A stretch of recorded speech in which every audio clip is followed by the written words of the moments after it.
Hello, good afternoon or good evening, depending on what time you watch this. As mentioned before, I'm going to try to keep these to about an hour and 15, an hour and a half tops for each of the lectures. I think that's a manageable time chunk to get through. I'm also going to try to keep posting these between 12:30, 1-ish each day to make sure that you have ample time to watch them and do responses. Today, we're talking chapter 20, which is Art of the Northern Renaissance. So the word Renaissance or Renaissance means rebirth, and generally we talk about it in terms of the Italian Renaissance, which to a much greater extent was more of a breakthrough, cohesive movement. But as a secondary kind of aside, art historians nicknamed this era, which isn't really a cohesive movement. We're talking about it in three distinct regions that now occupy four different modern nations.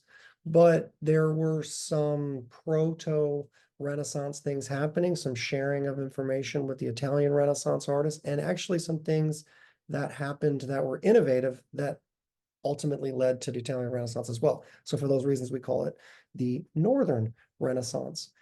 And mostly this is centered in the Flanders region, which is in today modern day Belgium and the Netherlands.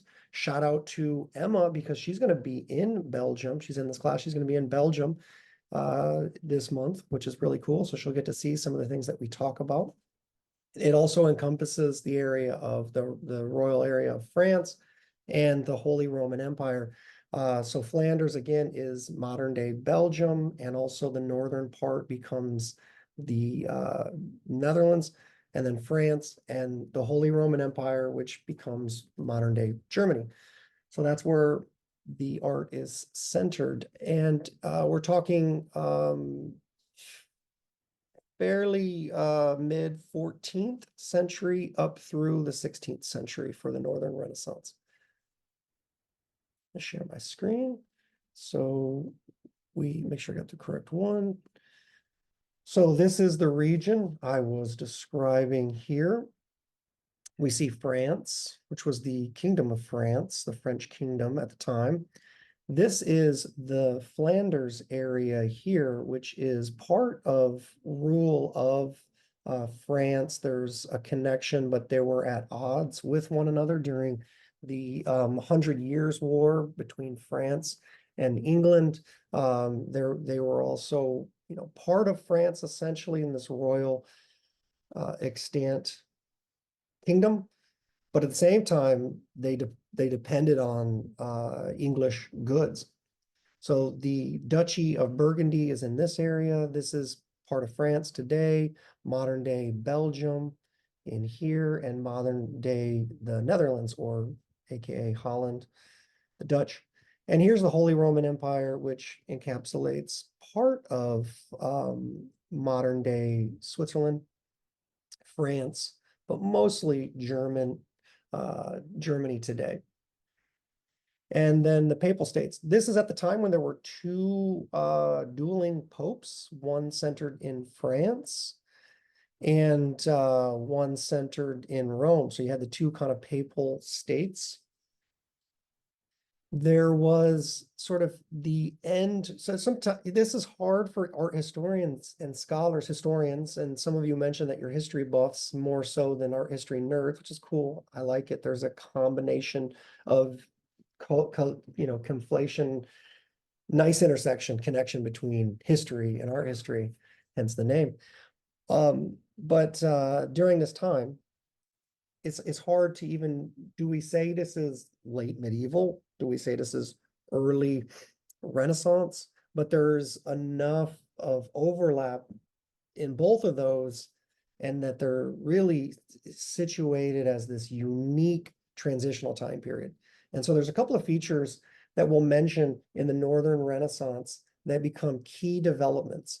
And one of those is a new technology in printed technology. So with the invention of movable type, with the press and printmaking, Also an invention of, or development, probably known for a long time, but the further development of oil, or refinement of oil paint, during this period that, the Vasari, who was an Italian Renaissance artist, who was known as one of the first art historians because he wrote a biography about the Renaissance artists in contemporary times as parallel as they were happening with basically his friends and colleagues. But so this time period of looking at these artists is the oil paint, who Vasari felt like Van Eyck, who we'll talk about, invented it. It happened earlier, and we'll talk about those, but it was definitely inspiring for the Italian Renaissance artists that looked at this development of using paint in this way to develop a technical acuity, a level of representation and detail that they hadn't seen before, that really inspired, kickstarted the Renaissance. So they borrowed those ideas. And later, Leonardo famously used oil paint, one of the first Italian Renaissance artists to use it to paint his technique, which was sfumato, which is a vocab word, which means smokiness, or chiaroscuro, which means light from dark, to develop a sense of naturalism, realism, to show something lit or something in shadow, right? To make it look like it's dimensional.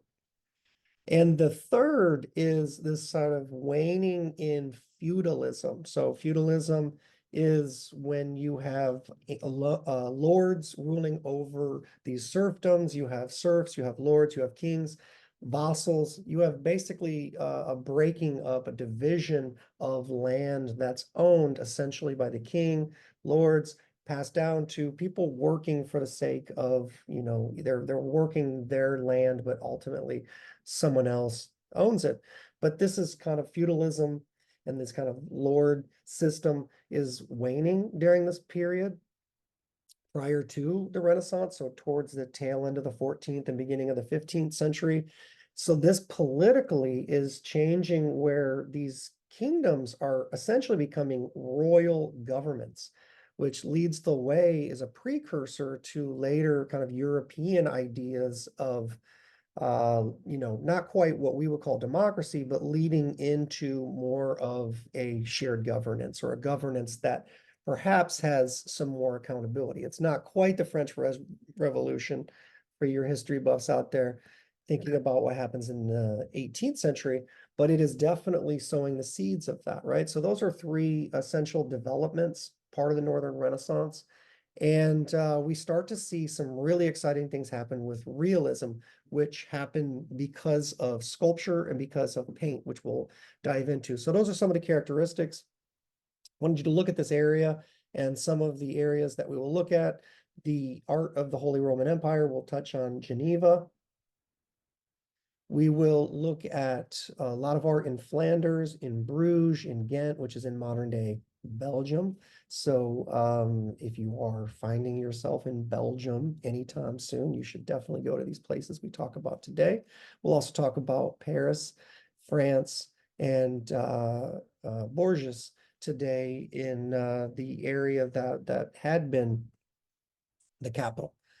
So first, this is a really important piece, and it's interesting for a number of reasons, but this is the sculptor. This really kickstarts essentially the Renaissance period, not just the Northern Renaissance, but the Renaissance, because it isn't generally until later with the artists Donatello and Bernini, or not, sorry, not Bernini, Brunelleschi and Donatello, where we see this interest in full-size sculpture of figures.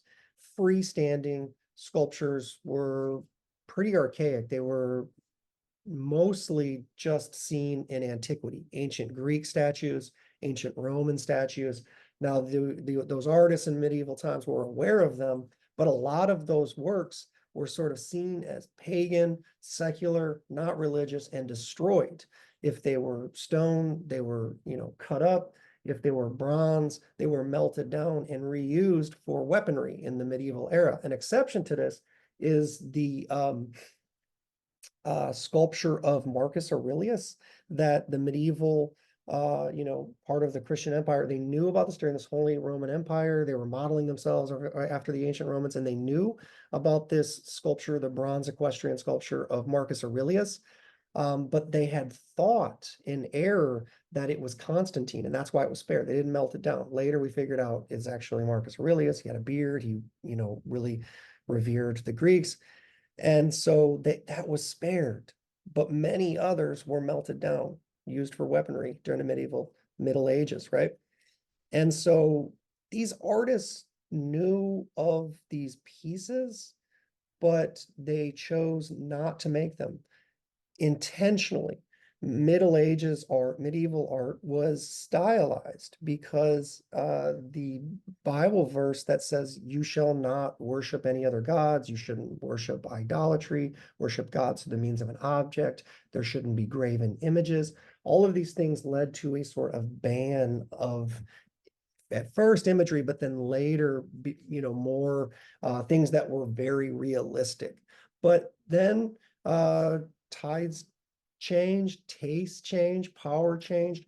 And so first, when we're looking at this piece, thinking about where it happens in Flanders, this piece is actually in Dijon, France, and it was made by the sculptor Klaus Sluter for the monastery. And this is a Carthusian monastery. The reason why that's important, and it was made for Philip the Bold. So Philip the Bold commissioned it. The reason why this is important that this was made for this Carthusian monastery was because it atypical for most monasteries. It was usually, so this is the French ducal court, or the French duke, which happened to be in this area. This is the in Burgundy. So this region here, so it's part of the French king, but we really call it as kind of, this area, Burgundy, later is part of France, but all essentially tied to this area that now we think of connected as, this is Belgium, this is the Netherlands. But the reason why this is important that these are Carthusian monks in this monastery is because typically monks would make a living by putting people up in a hostel, making bread, selling beer, cheese. To this day, this is still a thing, right? Monasteries do this. There's Trappist ale beer. If you're ever in Belgium, is amazing. It's beer made by monks in monasteries. But at the Carthusian monasteries, they believed in a life of solace dedicated to prayer for themselves and for others. And so they did not make money. So how were they able to persist and exist and have nice things? Well, they were sponsored. They had patronage through the Duke from the Philip the Bold, who is the Duke of Burgundy in this area. So he paid for them. So this fountain, which ironically is not actually a working fountain, is in this chartreuse, which means chapter house of Deschamps in Dijon, which is in modern day France, but was originally part of this this duchy of Burgundy before it becomes independent. And originally it was painted. So imagine this thing even more realistic by the paint that's added to it. And this was a huge departure from medieval sculptures at the time. Most of them, this is based on jamb sculptures, which if you were in World Art One, we studied these jamb sculptures that look, they're columns that are engaged as part of the architecture, and they would have sculptures embedded in them. And so it was really sculptures that were adorning the building as opposed to a sculpture for the sake of a sculpture. But here we see a departure from that because it's not really part of the architecture. This is an octagonal base, and it has 6 different prophets that are ringing this octagonal shape, and it's supposed to be a fountain, or the Well of Moses, designed by Klaus Sluter. But ironically, there is no water because the splashing of that noise would have been a distraction. It would have been a disturbance from the monks who were practicing their vow of silence and reflection and introspection and prayer. And in return, because Philip the Bold was the patron for this, and this was made in his honor, they would pray for his salvation in perpetuity. So as long as there's monks walking around this well, and this was part of their chapter house where they would gather, they would be praying for his soul in eternity, which is just an amazing metaphor, symbolism for what this fountain is. It also talks about the ability of Christ. This originally had a sculpture at the top of Christ surrounded by angels, and it was supposed to flow red blood-like liquid down into the water below. So sort of the reverse of water into wine, or the idea that the blood of Christ is the, wine that you drink in communion. It's interesting to see who is surrounding. We see a number of Old Testament prophets. So the one that that's pretty easy to identify is Moses, but we also see David, Daniel, Jeremiah, Isaiah, and Zechariah, in addition to Moses. These are the 6 prophets of the Old Testament, 6 of the Old Testament prophets that Klaus Schluter is depicting here. How do we know this is Moses? So a lot of times saints or even figures generally will have an attribute, and that attribute is how they're commonly known. So one of the ways that Moses is generally seen is maybe he has a staff in his hand of like leading the people through, God dividing the Red Sea, or perhaps holding a tablet, which in this case he's holding a stone tablet, the 10 Commandments given to Moses on Mount Sinai from God above. Those are all attributes, but in this case, it's a very unique attribute that was common in the Middle Ages, even through the Renaissance, because there was a mistranslation of the Bible where it said that Moses had horns on his head. That's right. Did you know that? Isn't that interesting? So here we see, and hey, just like the sea, Moses likes to part his beard as well. Look at that great part in the beard. But here we see those lumps or bumps, which originally in the Hebrew Old Testament, it described the rays of light emanating from his head, his forehead. But the mistranslation said Moses has large bumps or horns on his forehead. And so that's how these artists in the Middle Ages, even through the Renaissance, Michelangelo famously did this of Moses as well. So it's only in later kind of scholarship that artists corrected themselves and realized. And it wasn't just independent artists. I mean, they are getting this advice from Philip the Bold. They're getting this advice from, scholars, biblical scholars at the time, who said, this is the interpretation of the Bible. So, they're basing their ideas not just on their understanding of the Bible, because remember, at this time, it was unheard of to be reading the Bible, but we'll get into why that changes very quickly, specifically in this region. But it's a beautiful depiction. And if you have in the book, it's really small, but Klaus Schluter was just amazing, way ahead of his time.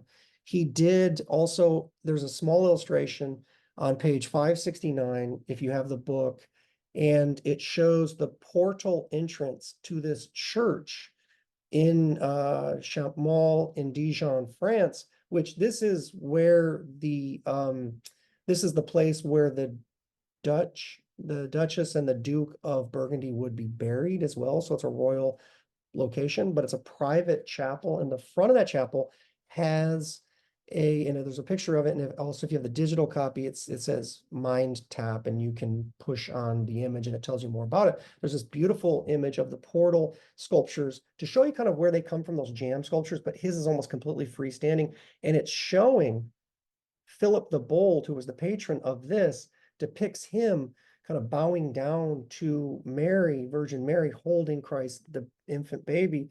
And he's bowing down, and his wife is shown a cross on the other side of the doorway, also facing him and facing, and Saint John is by him. So it was very controversial though at its time, because it is the first depiction of someone modern on a chapel sculpture. This would have been unheard of. This would have been only saved for religious saints who had been deified, or, that had been deified, went through the beatification process that are, what becomes the Roman Catholic Church. It's interesting to see that piece, and it's beautiful, and it's like 100 years prior to 1470s, 1480s, when Donatello and Brunelleschi are doing freestanding sculpture for the first time. So it's ahead of the Italian Renaissance. So there's this kind of like story of art history where things were really good representationally, sculpture in Greek. Then the Romans learned from them in ancient times and copied their methods, did marbles based on the bronze, and then things were kind of dead during the Middle Ages. And then boom, during the Italian Renaissance, they renewed these manners of working in this mode of naturalism and representation. But boom, that theory or that trajectory of technical acuity developing this way is shattered when you look at images like this. And Klaus Schluter, not a household name, right? Michelangelo is, but look at what he's doing 100 years prior to Michelangelo the Great doing this with his Michelangelo's David's 1506. Boom, this is in 1406-ish era that he's doing this. It's an amazing piece. And so, yeah, it's a waterless fountain dedicated to Moses, Philip the Bold, and this idea of praying for salvation. Here is one of the earliest known examples of oil paint. Remember, Vasari had thought incorrectly that Jan van Eyck was the first to use oil paint. He was the first to get famous using it, but here we see earlier examples. This is called a retable. A retable is essentially an altarpiece. So a retable is another vocab word as you're taking notes.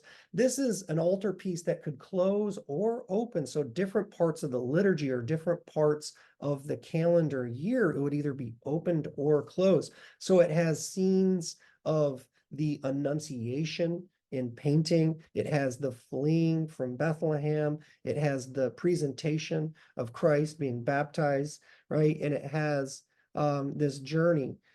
Actually, this is the Annunciation. This is the pregnancy. This is the presentation of Christ at the chapel, and this is the fleeing into the wilderness with the baby. This gives us an illiterate and illiterate audience the ability to know these biblical stories and these narratives, these complex narratives, but stylizing them in an iconography that's easy to understand and decipher, and sort of, it's like code. And on the inside here, this very much looks like the outside of a church. And on the left, it has kind of older style of architecture, hence the Old Testament. And on the right-hand side, it's got newer style of architecture, hence the New Testament. But he was looking at his surroundings. So this is another key way to tell if it's Northern Renaissance versus Italian Renaissance. Oftentimes, the art is very detailed and takes place in an environment that is true to the location of the people that were making the artwork. So here we see a sense of that comes becomes further developed in the Northern Renaissance as well. In the Italian Renaissance, it was more generally placing the events historically as they may have happened, where Bethlehem, wherever they took place, whereas these Northern Renaissance artists are showing us Bethlehem, but they're using the locale of Belgium to reveal this, or France to reveal this. This is really interesting. So like I mentioned, this is a mostly illiterate audience. You were only able to read if you were royal, if you were wealthy, if you had high status. With the changing of this feudal system, so feudalism is sort of dying out, we had a new tradition where before you would only be hearing about, sort of the word of God through the church, through your priest, through the cardinal, through the pope. And it started to change. First, we had psalters, which were psalms that you would only read or sing while you were in church. And then these books became popular that were called books of hours.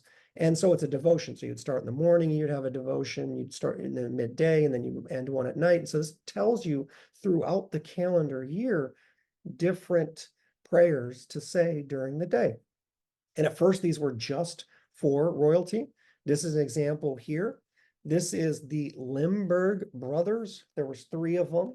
There was Paul, there was Herman, and Jean were the three Limburg brothers. And we're not sure what parts they did, but this was an amazing painting. You didn't have large, easel painting that existed during this time period unless it was for the church or someone very, very wealthy.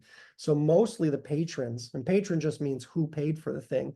So patron is another vocab word. Patron is the one who commissions the work or the work is provided for, like Philip the Bold for the Klaus Sluter Well of Moses. In this case, the Limburg brothers were continuing a tradition of miniature painting, and they're doing this for the Duke de Berry, who is working in this area. So he is very wealthy. We see the Duke here, so hence the name. Les Tres Riches Heures du Duc de Berry, which literally translate as the very rich hours or the book of hours of the Duke of Berry. So Berry, if we look back at this map, is boom, centered here. He's in a very important region in France. The Duke here is in essentially the capital of this like French ruling area. And so he paid the Limburg brothers to paint this. Took them 3 years. It's an entire calendar of devotions as a book. It's really small. It's 5 by 8. So let's see, 5 by 8 as a book is like this, 5 by 8. They didn't finish the book. It's believed. Can you tell they didn't finish it? Pretty impressive. So this is vellum. Vellum is stretched synthetic, not synthetic. It's not paper. It is calf skin that's stretched. So it's the skin of a calf that's stretched and then cut into pieces. It's somewhat see-through. And they painted on this. They painted ink and tempera colors on top of this paper, pseudo paper that took a lot of work just even to produce the paper. You had to dry the hides out slowly, pull the fur off. Sometimes even looking close at these books, I love to look close at these books and see, sometimes you can see small hairs they missed or the individual pores of the skin on the calf on this vellum. So then they cut it into regular sections. You couldn't just erase, you had to scratch stuff off. So they first draw it and then paint these details. Can you tell it's unfinished? So here we see January, right? And these lunettes. Lunettes are half moon-like shapes. That's a vocab word as well. Lunettes, half moon-like shape, like Luna, moon. Can you tell this one's January? This one's October. Can you tell they're unfinished? I don't think this was a bullet journal. I don't think you were supposed to choose your own adventure and fill it in. This one has been filled in and it has this sort of horoscope at the top. There were zodiac signs at the top. There was a calendar, days, the seasons. This one's blank, right? I don't think that they expect the Duke to fill this in. So the three brothers passed away before this was finished. Another artist may have finished more of it, but it still was not done. Here we see January, and this is the Duke of Berry, who is dining with his attendants and gathered this really great dinner party, different groups. You can see the military in the background, and this is his attendant back here who was saying, approach, approach, come see the Duke. And he's surrounded by this fireplace screen cover that almost looks like a halo. I should move a little bit quicker because remember I said I want to get through in about an hour and a half. This is the Louvre. So by comparison, this is October. So imagine this is like a calendar book and you're doing different prayers. One page would have script. The other page would have a painting to go along with that script. And here you see peasants. That's kind of the end of feudalism here. You see peasants out there working in the field, just a random woman like shooting a bow and arrow back here. Kind of this idea of like, they're the ones hunting and gathering. They're the ones kind of like birds that are out there, almost seen as ancillary possessions. And this is the Louvre, which was the royal palace, which eventually becomes a museum. Some of you have seen this. Some of you mentioned you've been to museums before. I'm going to mention some of the museums I've been to. Riley, for instance, mentioned that she's been to the Louvre in Paris. That's just really, really rad. I think Emma's going this summer. So cool. I hope that you'll all create bucket lists. We'll make that a requirement this class. Make bucket lists, everybody. What museums do you want to see? What artworks do you want to see? Actually go seek those things out, because you know, if you go to a major city and you're there and there's an art museum and you don't go see it, you know I'm going to haunt you. You're going to be like, Professor Bork is going to be upset if I don't go to this museum and see this work. These are 2 more pages. It's not in the book. I like showing these ones. This one's kind of funny. Here, if you look close, there's some really interesting details of this guy, like warming himself by the fire over here. If you got an eagle eye, you can look close and see some naughty bits. This page here, I just think is beautiful. And you can see a combination of the style of script, all handwritten, right?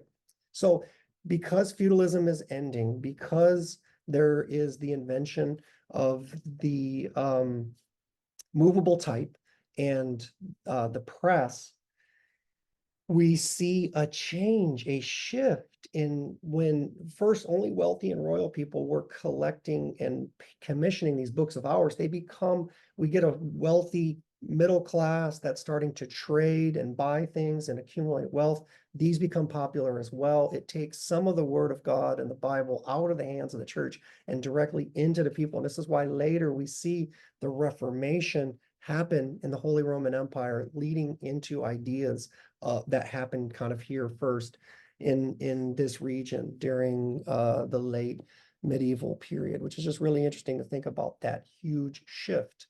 Another thing that's really interesting, this is a oil painting as well, very early oil painting, 1420s.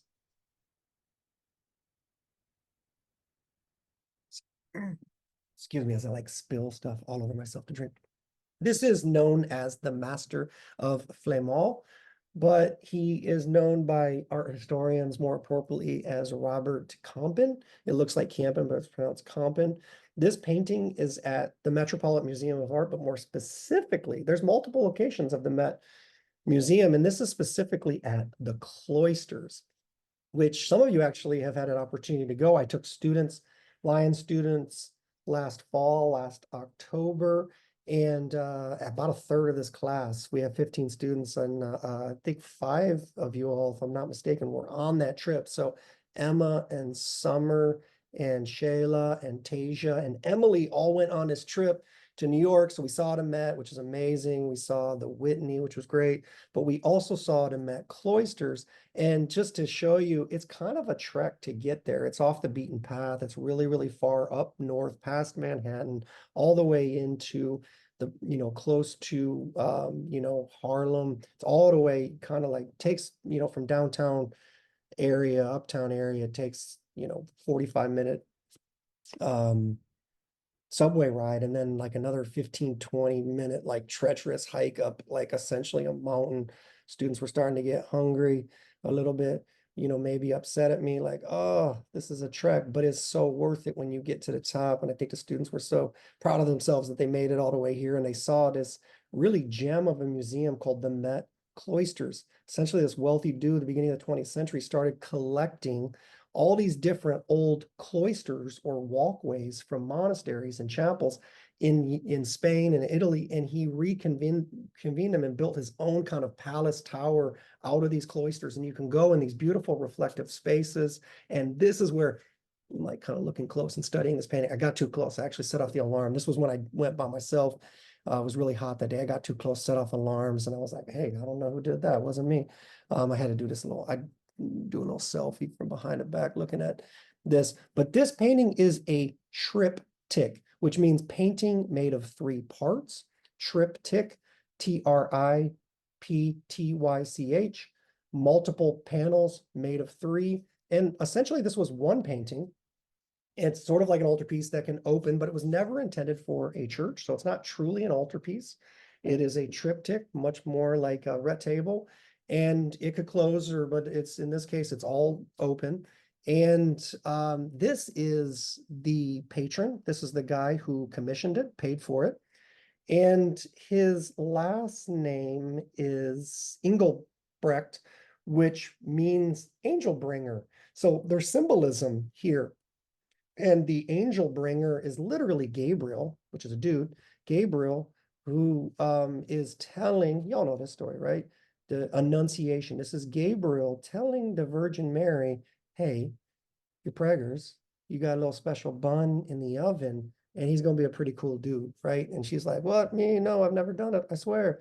And scholars at this time were kind of grappling with this concept, like, how could someone who is a virgin be impregnated, right? And so one of the leading scholars at the time who was trying to understand with almost like reasoning of like some kind of reasonable doubt, how could this exist? I believe in the Bible, I believe in the Word of God, but like I'm grappling with this idea. How are you a virgin, but you've never had sex, and you're pregnant? And so if you look up close, teeny tiny, it's worth like a Google.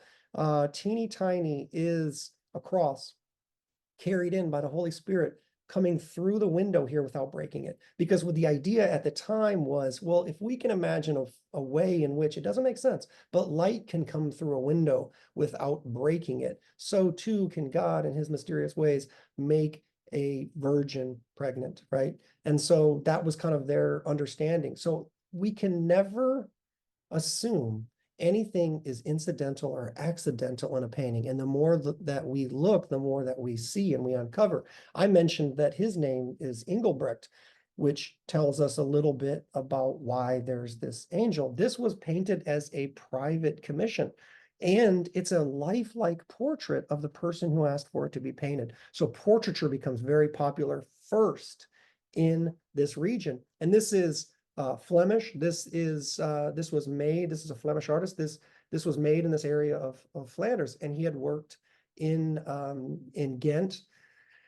This piece, by Robert Campen, also includes the patron's wife.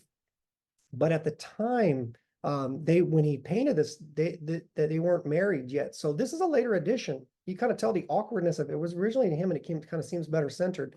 And her name, and there was probably just one painting, and then there was this, and then they added this piece because her last name relates to the word builder.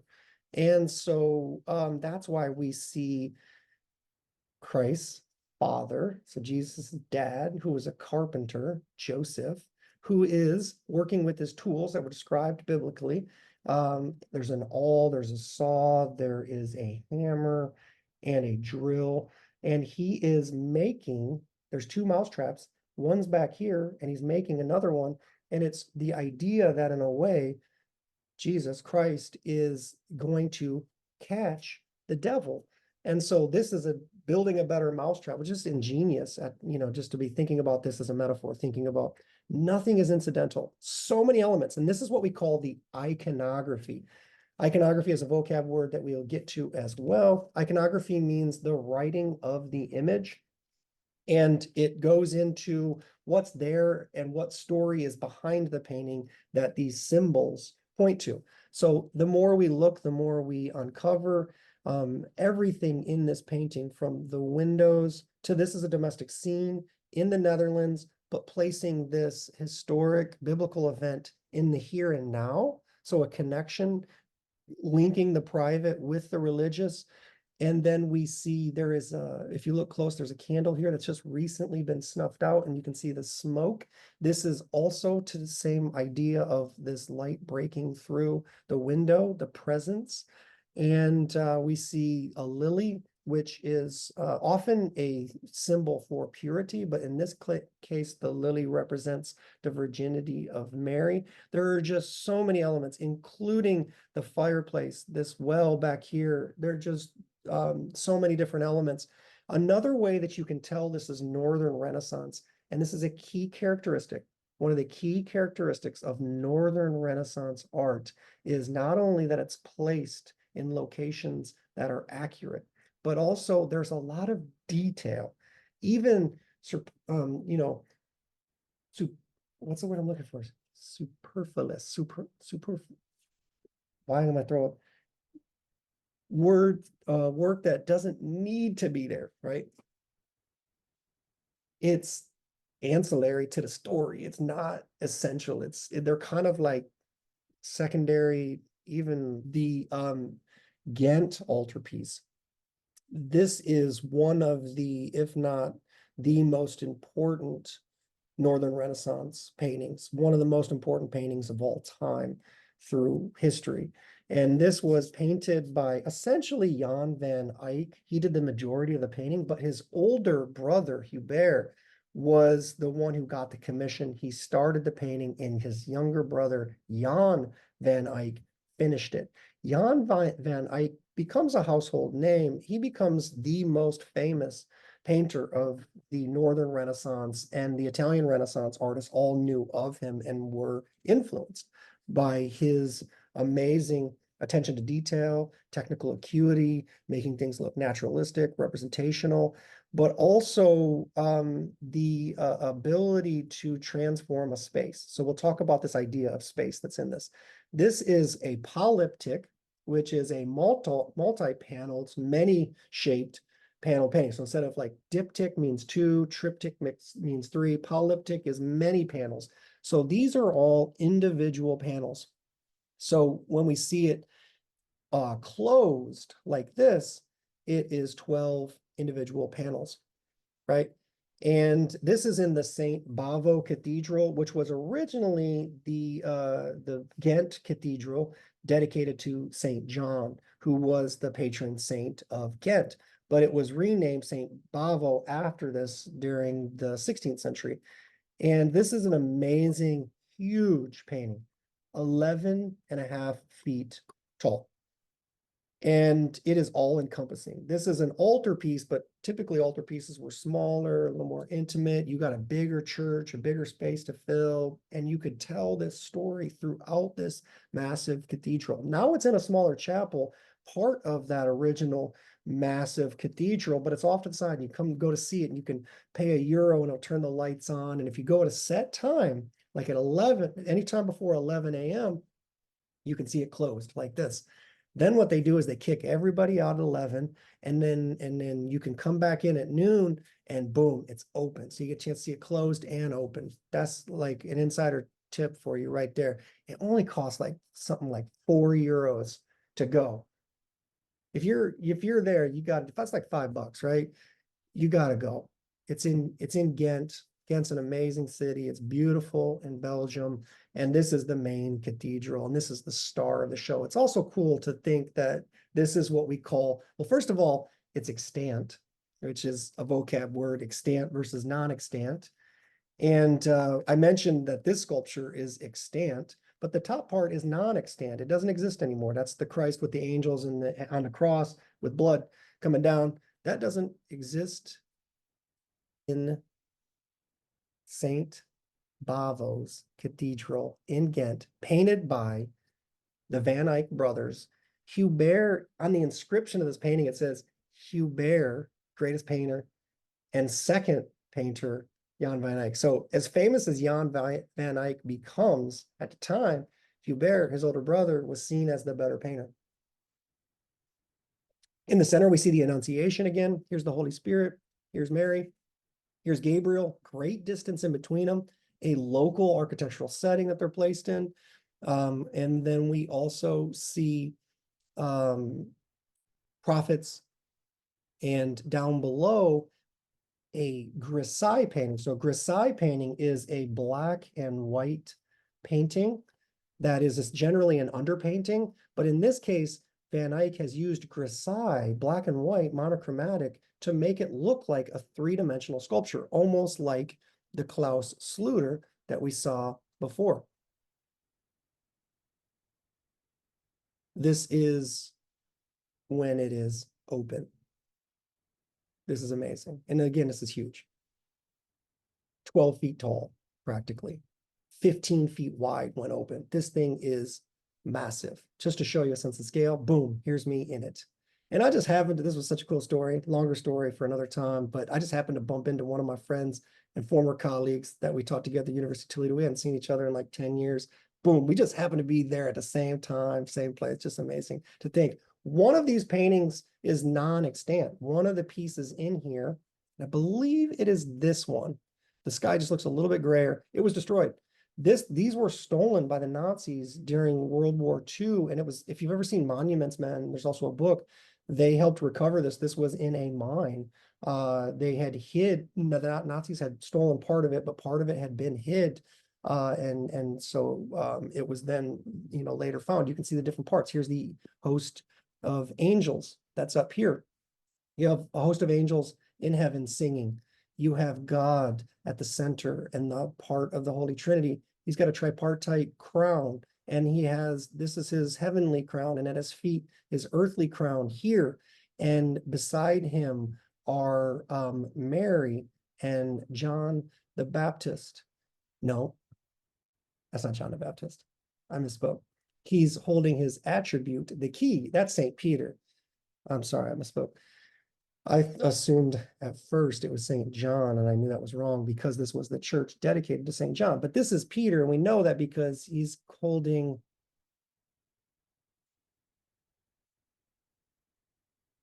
It is St. John. Yeah, it is St. John. It's not Peter. Strike that. I was going to say, looks like he's going to keep. This is St. John, shown at his left-hand side, not Christ, God in the center, and then to his left, Mary. Down below, this is what makes this painting amazing. See, here we see Adam and Eve. And this is a kind of a sense of like damnation versus salvation. This painting is all about salvation. It's the mystic lamb.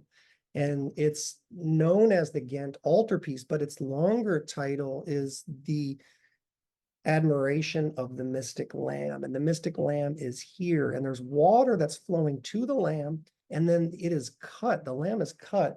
And if you look close into detail, it's got blood spurting out into a cup, which leads us down to this fountain as well. And these are all contemporary saints that are going on this holy pilgrimage to view this lamb, which is essentially a metaphor for a foretelling of Christ and his promise, basically coming to fruition of salvation. So we're going from damnation, Adam and Eve, nude, but like clothing themselves. And then we see down below, important people coming to see the Lamb who's giving us salvation. So if we want to be part of this scene with God, Mary, John the Baptist, angels singing, just like wilding out, just going at it. They even got their mouths open. The angels like look really angelic.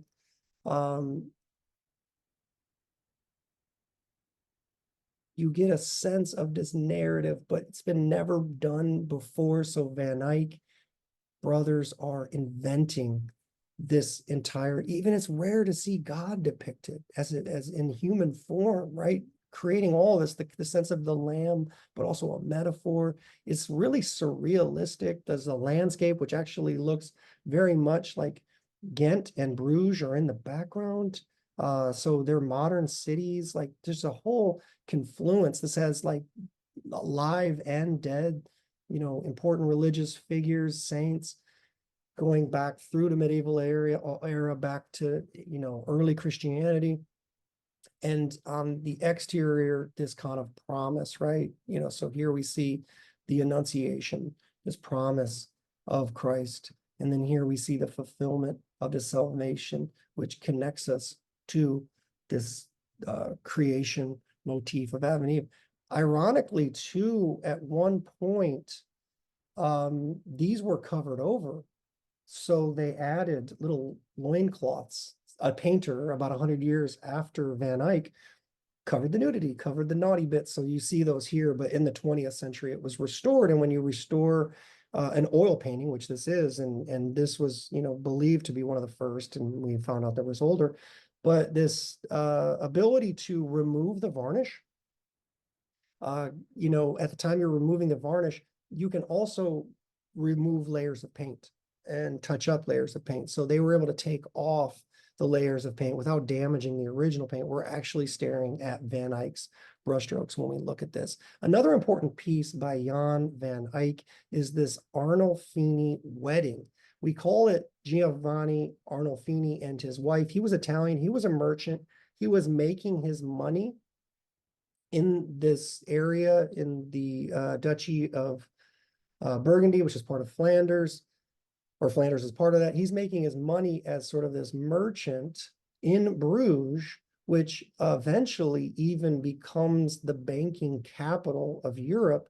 And he is connected to the Medicis, which is a famous banking family in Italy, in Florence. And so he's doing business, he's doing trade in Bruges.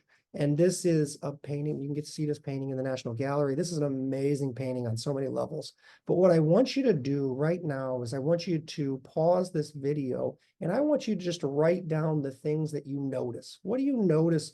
What stands out to you? What are some elements? Remember that idea that we can assume that nothing is incidental or accidental, that it must be there for a reason. What's the purpose? See if you can list like, where's Waldo? Okay, that's what I want you to do. I want you to pause this and write down at least 10 things that you see and what you think they might mean. Okay, 10 things, what you see, what they might mean. Pause. When you're ready, you can unpause. I want to make sure, though, that you've had a chance to do this before we talk about some of these. Some of these things that perhaps you've noticed when you paused this and wrote down and did the symbolism. If you haven't done that, do it now.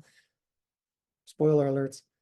So one of the things is this used to be called the Arnolfini wedding. So first of all, we see Giovanni Arnolfini. There's this great like meme that says like, hey, how do you tell what period of our history are you studying? And they're like, if it looks like a bunch of dudes like Putin, is probably Northern Renaissance. Well, that comes from this painting and others that Van Eyck did. But here we see the groom and here we see the wife. But this is not a wedding because we're in actually a public room that looks private. So if you wrote down bed, boom, that's right. If you wrote down red, it has a meaning for you about like passion or love, boom, that's right. This dress was a popular dress at the time, and it was meant to accentuate the stomach. So she's not pregnant. So if you wrote that she's pregnant, no, maybe it's foretelling though that she's going to be pregnant. We don't know for sure. And this is perhaps a legal agreement that he is entering into. And so past the idea that they're married, but a legal agreement that he's saying, if I'm not somewhere able to do business, I will empower my wife legally and she can do business for me. Here we can see clogs that were popular in the Netherlands, still are today. And we can see that this kind of idea of being on hallowed ground. This is some kind of a transaction. This is kind of a moment that represents both a private, legal, secular thing, but also religious agreement as well between these two parties. If you notice the dog, which is kind of a freaky little dog, fidelity, Fido, right? That's symbolism. There's an orange back there. Kudos if you notice the orange. It's this idea of wealth. Oranges were expensive. Only very, wealthy people could afford them. But here we see a shift, specifically in the Northern Renaissance, specifically in Belgium. These are some of the first portraits ever painted since antiquity and made for private citizens, not the king, right? This is just a normal person. He might be super wealthy and could pay for this painting, but Van Eyck painted him in such a flattering way that it's almost as if he's royalty, right? And you see this fabric that he's wearing was a very typical thing that actually these artists in this era, modern era of Belgium, were known for making. That looks like it has transference to it. From one direction it looks purple, from one direction it looks red. So it shifts colors. And it's this really difficult brocade material to make. It's fur lined. He's got that like nice like top hat, like, oh my gosh, that hat's like amazing, like Jamiroquai or something. This chandelier is like insane. But in the background, there's this convex mirror. And in it, if you zoom in really, really close, there are three people that are shown. So here, Putin, aka Giovanni Arnolfini, is greeting Jan van Eyck. He's included a self-portrait. And above, what do you do when you go somewhere? You've been somewhere and you want people to know you were there? What do you write? Dustin was here. That's literally what's on the wall above the mirror. He's saying, I'm in this mirror. Jan van Eyck was here. So that's what he painted above this. Jan van Eyck was here. Speaking of inscriptions and what was written in a painting, this is another really well-known painting by Jan van Eyck, and it's called The Man in a Red Turban, but likely it's a self-portrait. Likely it's his calling card. So when someone like Giovanni Arnolfini came to visit him in his studio, he could point to that and be like, Arnolfini would be like, I don't know, I'm about to give you a lot of cheddar. This is a lot of money. Can you paint me to look like me? And Van Eyck could say, you see that painting behind me? To look like me? Boom, I did that. At the top, it's written in Greek. It says, as I can, which sounds a lot like Van Eyck can, right? As you translate it. So it's basically like saying it's the best I could do, but it's pretty damn good. It's like kind of like, you know, Jay-Z saying greatest rapper alive. It's like, oh, this is all I could do, but damn, it looks really, really good. We see cracking in the face. This was because oil was still in its infancy, and Van Eyck is really experimenting with it. It wasn't until Leonardo who basically refined linseed oil. We use linseed oil, but it's refined to such a high level, boiled so many times that it doesn't have impurities in it. And so when Van Eyck's using it, some of those layers dried more quickly. Another technique in oil painting, some of you maybe have used oil painting before, you know it can be messy, but it also dries very, very slow. That's kind of a drawback, but it's also a benefit because it allows you to blend and get that sense of depth and lighting and chiaroscuro, light from dark. And so Leonardo saw this and was really inspired, and he wanted to, further develop the ability to use oil paint in a successful way. And so you see here the paint in thin layers. These are called glazes. So a glaze is when you take the paint, in this case oil paint, which is pigment mixed with oil, literally in linseed oil, and thin down to such a degree that when you paint it, you could still see the layer underneath it. You can use that to your advantage. You're creating skins, transparent skins or veils essentially, to be able to see part of the layer underneath. That's why Van Eyck would use grisaille as a technique, develop the values, right, like this, and then paint the colors over top and still see the shadows in all of the folds. He would start with a drawing on panel or wood. And so the wood doesn't flex as much as later as canvas does. And so that's why we see some cracking here. So Jan van Eyck, amazing painter, probably best known painter of the Northern Renaissance. So as Van Eyck was working on the Ghent altarpiece, Roger van der Weyden was studying with Campen at the same time. And so he was a follower of Campen and learned his techniques and was also influenced by Van Eyck's strategies as well. So here in this painting, we can see it's just key Northern Renaissance because look at the amount of detail that's in this. What was popular at the time also was these small shadow boxes where people would put figurines, much like a nativity scene that you might be familiar with today. So perhaps what van der Weyden is doing is looking at a painting like this and seeing these sculptural elements, imagining Van Eyck is taking this painting and making it look like a sculpture. What if we made those sculptures essentially come to life? Because there is so much about this scene that is real, right? This would have been a center panel of a triptych, and part of it is non-extant, no longer exists, some of the wings. This was paid for by the guild, one of the guilds, the archery guild. So that's why we see bow and arrows here facing to the inside on this frame. And oftentimes frames were a really important element and part of the painting as well, which we saw from this inscription. This is written, this is the date. It says Jan van Eyck made me. And it says the date in which he did it, 1433. Boom, that's an art historian's dream because we don't have to question when this was made. He told us when it was made. It could have been inaccurate though, right?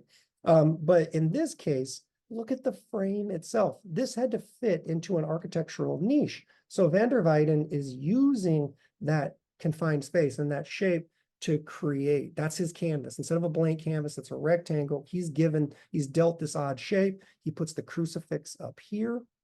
But if you notice, what's one thing that you notice about this? There's no way that Christ could have been on that cross.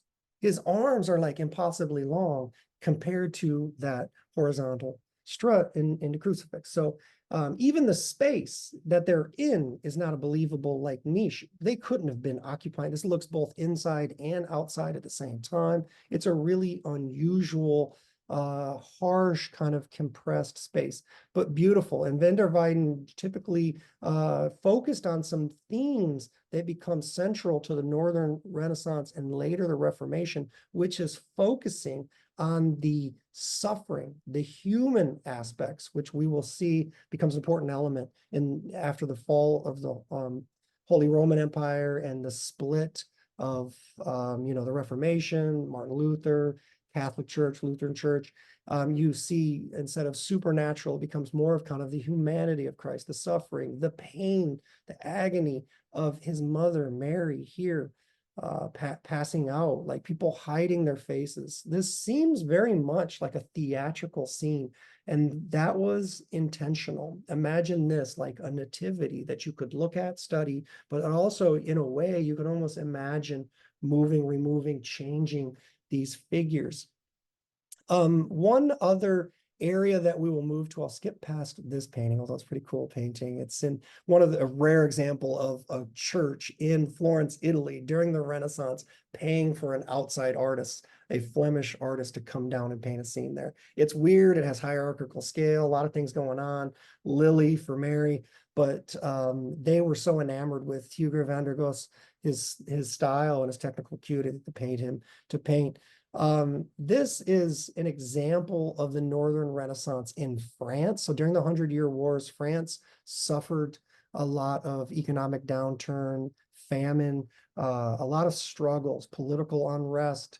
And, there wasn't a much proliferation of art as there was in this smaller region, which is now modern day Belgium and the Netherlands. And most of the patrons were the court or the church in this region in France, as opposed to in Germany, it's primarily the church. And in the other part of the Northern Renaissance, it's private individuals in addition to the church and the Duke. But here, this is a bizarro diptych. So a couple things that I just want to point your attention to is painted by Jean Vauquot.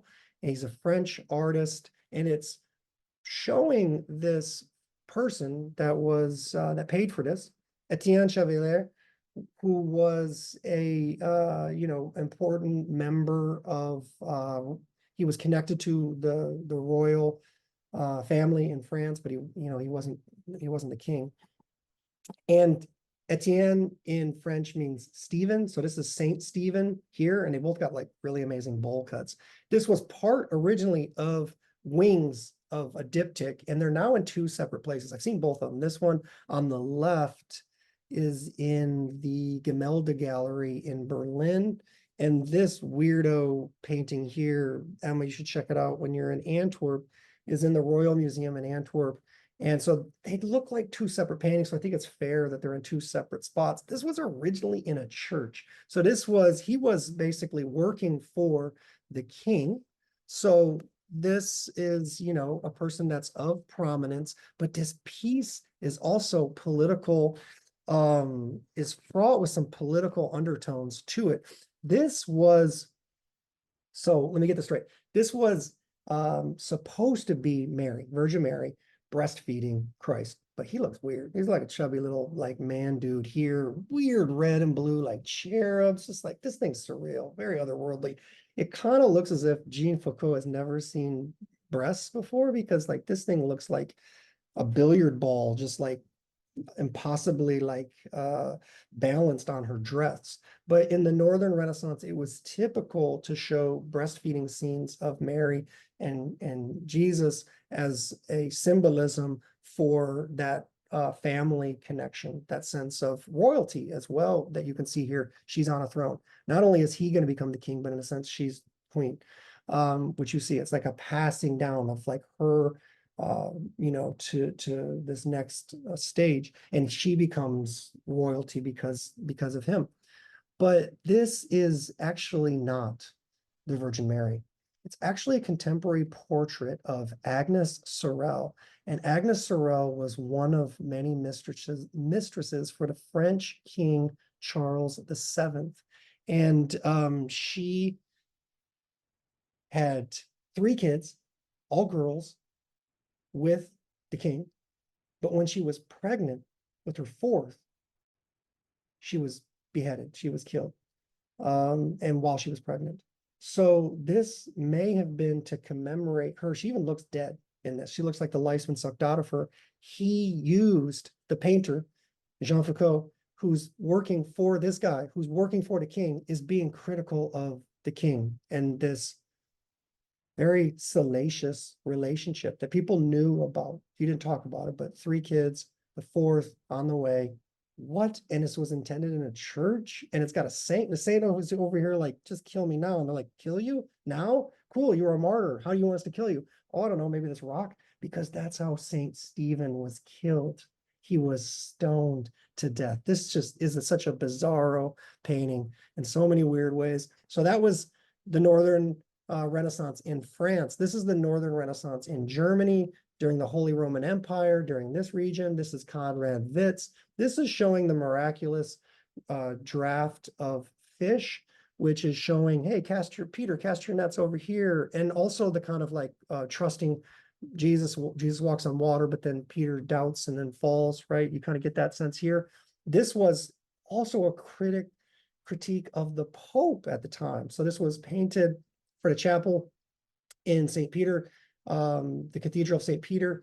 So it makes sense that it's one of the temptations or tests of St. Peter, but this one specifically is kind of critiquing the Pope of like a separation. There's a limitation, and you know, essentially Peter is the first Pope, right? If you think about the lineage of the Catholic Church, they believe Peter's the first, you know, as a disciple, lives out, goes to Rome and gives the word, evangelizes about Christ, and becomes essentially the father of the modern Roman Church. They consider him the first Pope. And so this is a critique of Peter's critique of him doubting Christ. And so it's a limitation. It's placing a limitation on the power of the Pope, which the Holy Roman Empire, right, follows their king, who's the holy emperor kind of like of ancient Roman times. And then they're also beholding to one of 2 popes, either in Rome or in France. So it's a critique on the powers that these institutions hold. Meanwhile, it's also the first contemporary landscape painting and the first landscape painting of a known place. So modern historians and scholars have been able to tell that this is specifically not the Sea of Galilee, but this is actually Lake Geneva, and the town of Geneva is right there. There's a mountain that can be identified in this. It's so accurate. Conrad Witz is going next level on detail, Northern Renaissance. In typically in like an Italian Renaissance, if they painted a mountain, let's make it look like it's Mount Sinai. Let's make it look like the mountain that's in essentially the Middle East. But or you know, let's show Sea of Galilee. But here, Conrad Witz is saying, this is what I'm observing. This is Lake Geneva, and I'm making it a metaphor for there. So it's kind of placing the tales, the stories, the biblical stories, and instructional life manual as it is to our present day lives, and also to the fact that it's cutting and critical.